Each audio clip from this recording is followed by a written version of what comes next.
Well, whoever Dak and Black is, he needed one catch, literally one catch and 5 yards to beat me that night. Didn't happen out of OBJ. And he was targeted. It was the one that bounced and was picked off.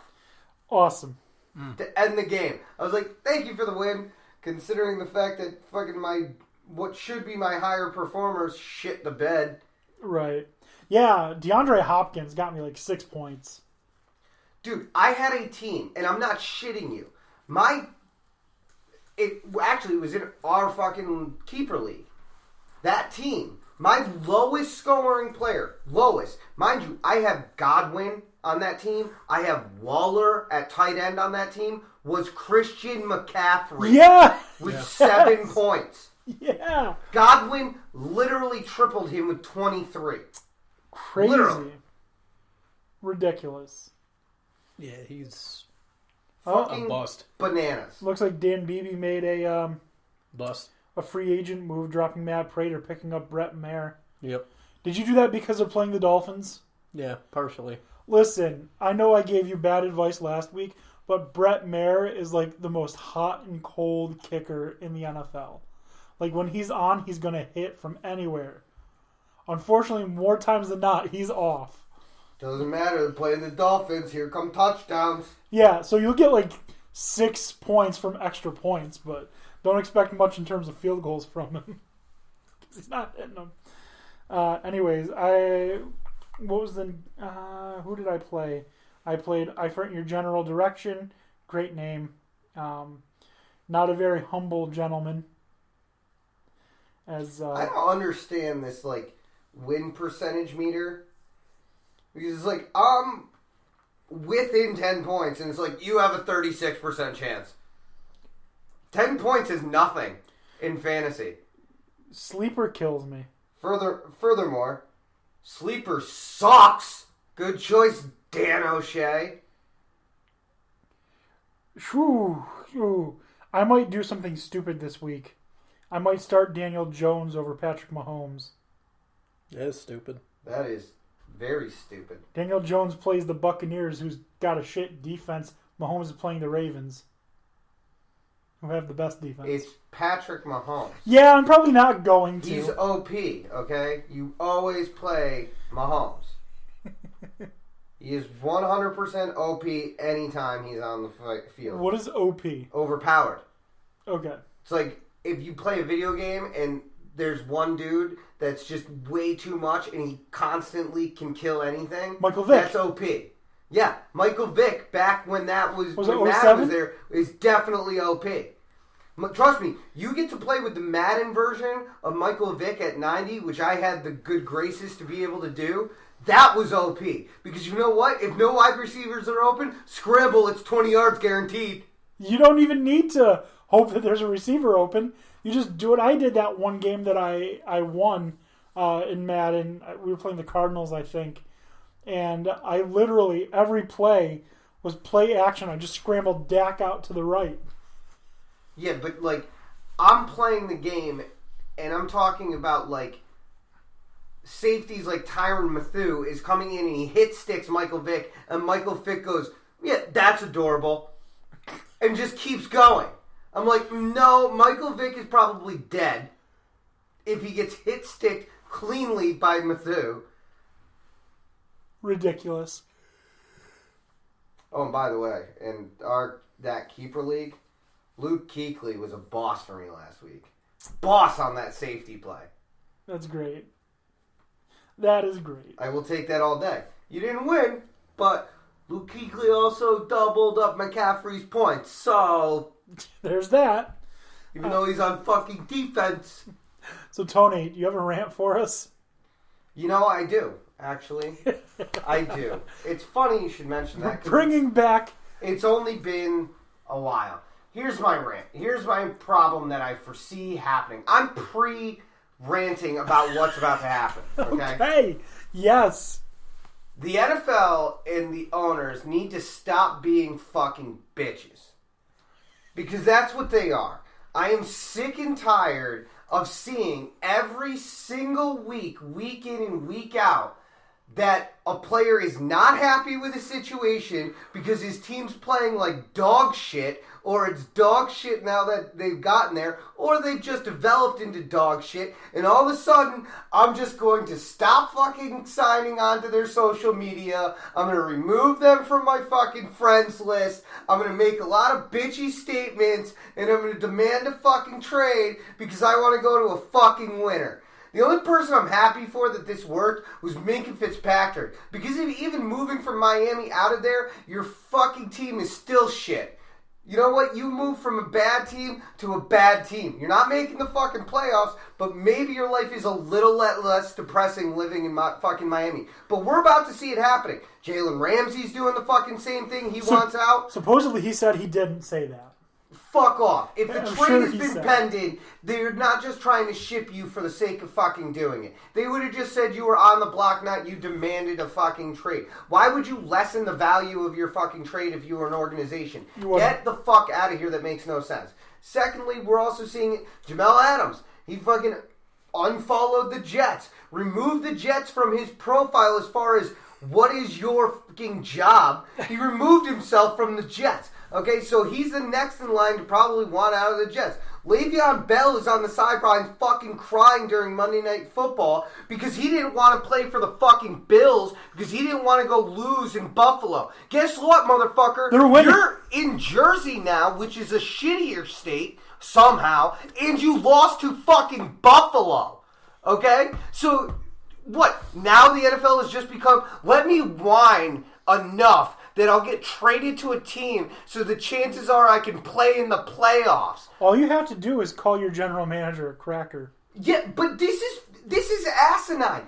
I don't get to piss, whine, and complain at the job that I work at because I want to work for fucking Google or fucking Tesla. Okay? That's not how it works. I don't get to whine and complain until they ship me off to one of those better companies. Shut the fuck up. You're paid millions of dollars to play a fucking game with a ball 1 day a week. Shut the fuck up, make your money, and fucking be the best player you can be. Because if I was an owner, honestly, in this situation, I'd be like, oh, word, you don't want to play for us? Well, guess what? I have no problem playing you, but I'm going to bench you for the rest of your fucking contract until you decide you want to play. And good luck getting endorsement deals now.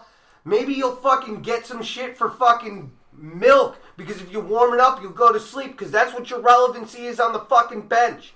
Who's your new sponsor? CDTA. Best benches in the country. Yeah. Maybe you can fucking get a promotion for fucking Parks and Recreation because you're going to be looking at nothing but landscape and other people doing shit. Like, if this is the trend I'm seeing, the NFL is becoming unfucking bearable. It honestly is. Like, this is all. This is what college is doing too, though. Yeah, but that's fine. If you want to transfer, I do think that you should sit out. You don't lose a year of eligibility. You can sit out and you can go to another team, but there's some kind of punishment involved in that. Unless, of course, it's a Justin Fields type situation where, like, you're dealing with fucking obviously racial shit and you're not comfortable staying at the school. If that kind of situation happens or any other form of harassment, yeah, I can see an exemption being waived. That being said, this kind of shit that's happening in the NFL can only happen by a generation of people who grew up on fucking Madden, that if they didn't like the team that they were on and their creative character, they could demand a fucking trade and it would fucking happen. Because this shit doesn't happen in real fucking life, or at least it fucking shouldn't. Could you imagine me going to my job, I don't like what I'm doing, trade me to... Yeah, I'd like Tesla. to go to IBM, please. No, IBM's a sinking ship. Send me to Tesla. Okay, that would have been the exact same equivalent to what Minka Fitzpatrick just did. My shit is fucking Kodak. Trade me to IBM. That's the equivalent of what he fucking did. Dead company and went to one that's sinking. The only problem that I see, or the only, like, there's an issue with what he did, is that he's leaving the cocaine. Okay, but the Steelers' relevancy is entirely based on this season on the progress of Ryan Shazier. Exactly. Like, that is the best thing you have going for you. That's what we were saying. Like, they have no heart. They're Okay, you're missing the point. my point is the fact that your team is so garbage. The best thing that your team can hope to get publicity-wise is someone who should literally be paraplegic walking again. That's the best your team can hope for this year. Yeah. Like, don't get me wrong, like, work the young guys on defense and try and create a fucking defense, but the season's fucking over. I know we're 2 weeks in, but it's fucking over. I can say it for the Giants, too. That's why you put in Daniel Jones. That makes sense to me. Might as well see what you got. Give him some fucking playing time and some experience if you're going to fucking draft him at number 6.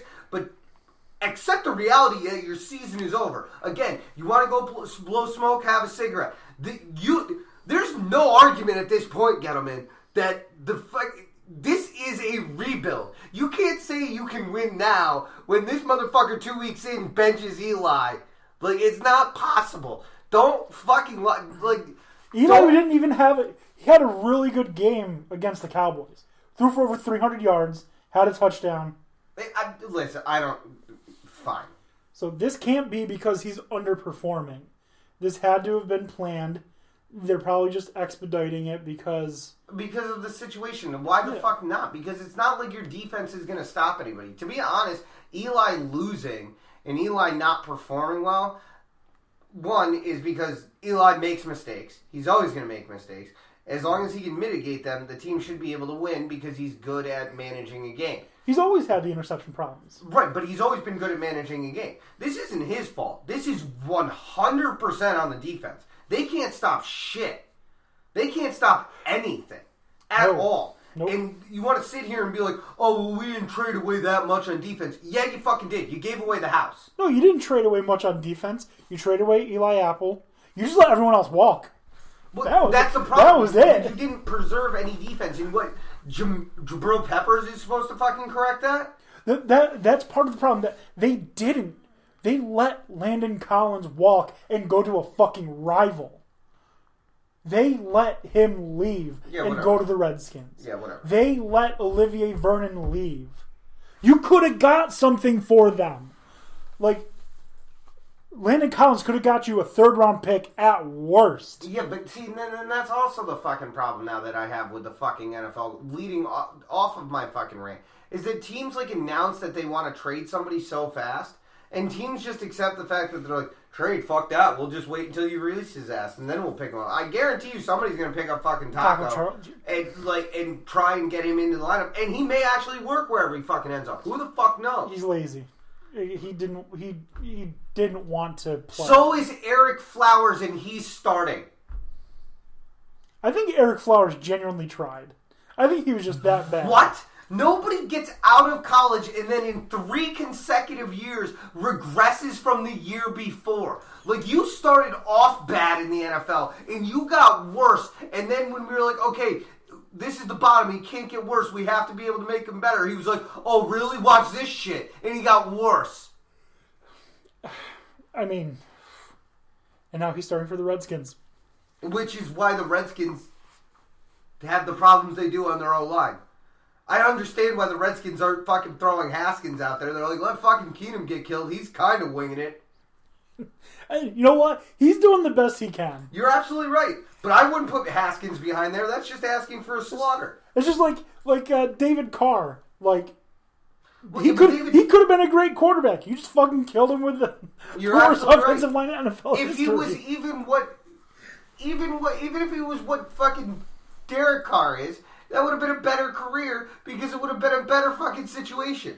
He just literally was murdered game after game after game behind what is probably, like I said, the worst offensive line in NFL history. You think the Giants' offensive line was bad? Shit. The Texans, when they first became a team, because they drafted everyone else, and they're like, oh shit, we need people to protect the quarterback. Who do we get? Fucking Billy from fucking Supermart. He weighs 350. Can he block? He doesn't move fast. Oh, fuck. But I've seen him carry cases of fucking 2-liters, I'll tell you what. That says you what? That's exactly what probably happened there. Like, I'll tell you, every time I go and get breakfast at McDonald's, there's a guy that's behind me every morning. Whoa, is he a big boy? Like, that's how they got their offensive line. How big is he? I'm talking about 10 double cheeseburgers and a McGriddle. Yeah. Yep, Them double cheeseburger and a McGriddle. They make it for him because they don't want him going into a food rage, even though it's still fucking 9 and the fucking grill isn't on. Anyways,